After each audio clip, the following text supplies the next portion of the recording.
Hello and welcome back to JRT Reviews. I'm JRT and this is another review. It's been a while, a few things got in the way, mainly me. Yeah, it was me. A few things happened, I had to go back full time to work. I kind of stopped listening to music, not on purpose, just didn't. But now I'm self-isolating because someone in my house has symptoms, so I'm off work for a few days. It's given me the opportunity to get back in the groove and we like to be groovy here on JRT Reviews.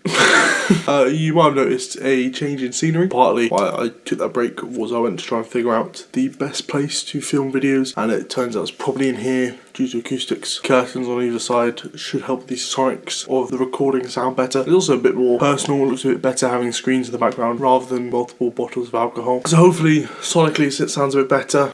Lighting should be better as well. I have more control over the lights in here as well. Better step forward. As you can see, the other major change, my beanie is different. The flag has now gone up there. Got destroyed in the wash. Devastated, to be honest. My gran gave that to me when I was 4. That took a bit of grieving to get over. Bought some new beanies though. I will keep a beanie rotation rather than just the same old. I think it gives me character, doesn't it?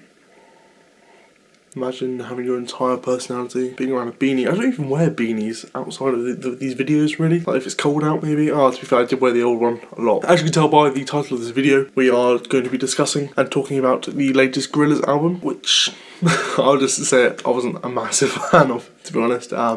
This didn't really capture me. The singles, I thought the idea was novel. When the first singles dropped, I thought they were quite novel. I really enjoyed the first single. I believe it was Momentary Bliss, which still remains one of my favourite tracks on this project. And I will just add, so yeah, we're trying a few new things today. I'm kind of going off script, just off the dome, freestyle.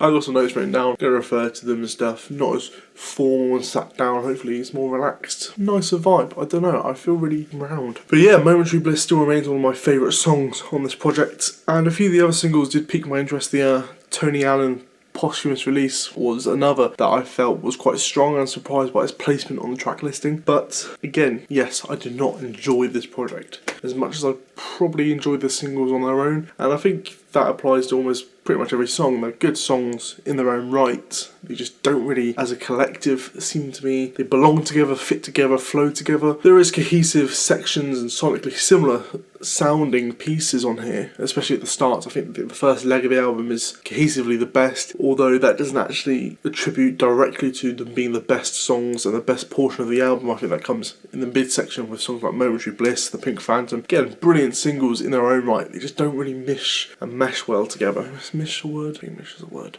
It's staying in. But that opening trio of Strange Times, Valley of the Pagans and The Lost Chord, for me, have the most cohesive sound to them and style. I really enjoyed the guest artists' vocals on here. Instantly, straight from the get-go, the weakest aspect of this entire project becomes apparent. This is Damon Albarn's vocals are just bland, repetitive, very similar, not really innovative. The first few songs we have those washed out, kind of faded away vocals for Damon. And that's my major gripe here throughout this project. His vocals kind of feel not phoned in, but just copy-pasted for the most part. Pac-Man, we see that first deviation with a rap verse, and I think there is times where the rap verses work really well, and I think this is one of them. But those songs that have heavier leanings towards rap probably should have gone on to like a different project. It's where the cohesiveness starts to fall apart for me. Even Pac-Man and Chalk Tablet Towers have a cohesiveness in terms of their funky, synthy sounds. Chalk Tablet Towers is the first moment on the album where I'm really, I can't be arsed really. I just don't think it's a very strong song. The beat is really interesting, just the vocal performances, the lyricism, don't do anything, it just in one ear, out the other. There's a momentary, oh, that's pretty cool, but beyond that, it just, yeah, fades away pretty quickly. Pink Phantom does have that power to it, that notability that the preceding track doesn't have, however, it doesn't really fit. I just don't, even with Aries, which is kind of similar in the seriousness, this portion of the album lurches from song to song, styling to styling. Like, cohesiveness isn't the major part of an album, that's why I haven't given this a 3 or something, but I just feel it just feels bundled together, and that's always going to be a risk when every single song has a different guest artist and every single song has major parts for guest artists. It really does feel sometimes that this isn't a Gorillaz album, it's just a various artists, now what I call music kind of vibe, which Aries again is a real solid track, but it does kind of feel out of place, even though the Pink Phantom does kind of slow things down, give a bit more gravitas to the track listing. Reminds me more of Humans, and that kind of brings me back to the fact Gorillaz, they're band without these guest artists. It's been a kind of underwhelming run of albums since Plastic Beach in 2010, and that includes The Fall, which came out later in 2010, which everyone kind of forgets about. I thought it was a compilation album, but it's not. Just based on my memory, I was 10 at the time. Not that I think it's a compilation album now. Would you shut the fuck up? The Now was okay, but wasn't mind-blowing. So my expectations went sky high for this, but based off the singles, they probably weren't met in the end. Friday 13th is another track I love when it dropped. Octavian, and really creaky vocals in his rap style, really works quite well. It's a very relaxed vibe, but again, we lurched back from more serious songs than Aries and the Pink Panther. Not the Pink Panther, the Pink Phantom. It would fit better earlier on in the track listing, with the more relaxed vibe of the first three songs, and even Pac-Man and Chalk Tablet Towers had that kind of more laid-back vibe to it. The same kind of goes for Dead Butterfly. Again, I really like the rap vocals from Kano, but again, that more laid-back and calmer, energetic. There is this nice energy to it. It's not chaotic, it's not so fast, it's like pumping you up, there's a good balance, but I do think it would work better early on. Désolé is one of my favourite tracks on this entire album, but again, it doesn't really fit. It kind of meanders, but again, in a nice way. An upbeat, fast beat mixing with the more serene strings that slow the song down near the back end of the track. Momentary Bliss probably is the standout for me. I've always kind of thought that Slow Tie's very punk-esque London punk delivery to his vocals would lend itself well to a more punk-rooted song. And whilst this isn't a punk song, you can see how he combines very well with Slaves, who are London punk rock. Vocally very similar, yet distinct enough that it just brings this really rough energy and feeling to a good song. I think lyrically it's probably the strongest on the album, and sonically as well, it's my favourite. Opium Caesar's changed pace again. Apart from that, that's the only real notes I have on it. I really do enjoy the different vocal performances from the members of Earth Gang, and as a whole, it's a real nice upbeat song. Just doesn't really fit after Momentary Bliss. It's a bit all over the place, kind of like this album. Simplicity, whilst it isn't as simple as the song suggests, it really didn't do anything for me. I'm struggling to recall it beyond my notes, really. Really forgettable, just least interesting. The only thing that I really took away from it is, again, the beats. The beats in this were really cool, really nice throughout. Sometimes the vocal performance of the lyrics didn't really catch me, or sometimes they just didn't really fit with each other. And you can see I'm kind of caught on that bugbear, but it is a big bugbear for me, and it really does detract from my enjoyment of this project as a whole. And again, on Severed Head, the beat again really salvages the song into something interesting, or at least gives me something to work with in terms of staying on the song for longer than 10 seconds. And at this point, it becomes really apparent that Damon Albarn's vocal performance is just bland and not really the star attraction anymore. With Love to an X, again, I really like the vocal effects on the different artists involved, and in fact the tone of the song works really well, but beyond that, some of the ad-libs are cool, I guess, again thanks to the vocal effects, and it kind of has this almost turgid going from the motions feel to it, like phoned in kind of. Not the strongest. Onto the penultimate track, MLS. It's a cute little track.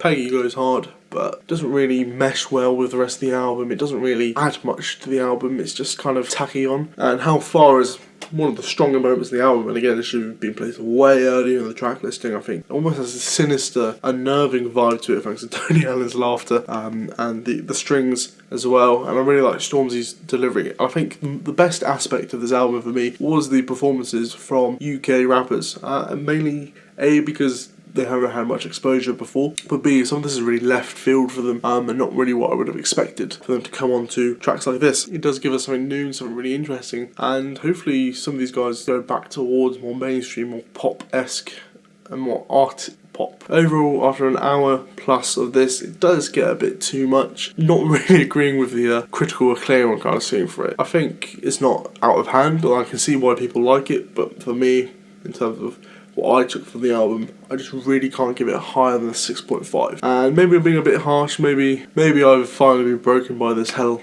of a year, but for me it just doesn't do much. There's moments I really like, but I think individually this is kind of the opposite of being more than the sum of its parts. It's the parts on their own add up to being better than this album. It just isn't brought together well. I think some of these tracks, if they were billed as being a Slow Tie song or a Stormzy song, would have done. If they were billed as a Slow Tie song or Stormzy song or Octavians, I would have probably given it more credit, just because it feels like Gorillaz. Because to me it feels like on this, Gorillaz is the glue and the link between all of them, but doesn't really make a stamp on their own songs, which is very odd. But I can see why Gorillaz is probably one of the most gimmicky bands out there, based on the virtual aspect of them.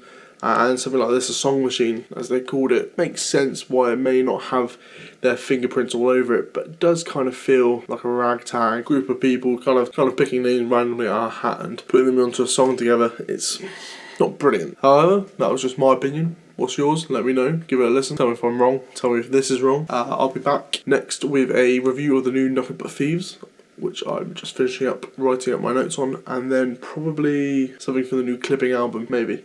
I just remember the last one of these I promised a review on the Taylor Swift, so we'll probably have a rapid record review chucked in this week. How long I'm off in terms of this self-isolation, just waiting on test results, and then I can go back. If you wouldn't mind subscribing, leaving a like. Thank you for watching. Stay frosty, stay cool. Stay safe. I'm not Ron Burgundy. Stay frosty, fuck. Stay classy, isn't it? Anyway, sorry for that. Full break. Is it a full break if I'm not pretending I'm in a show?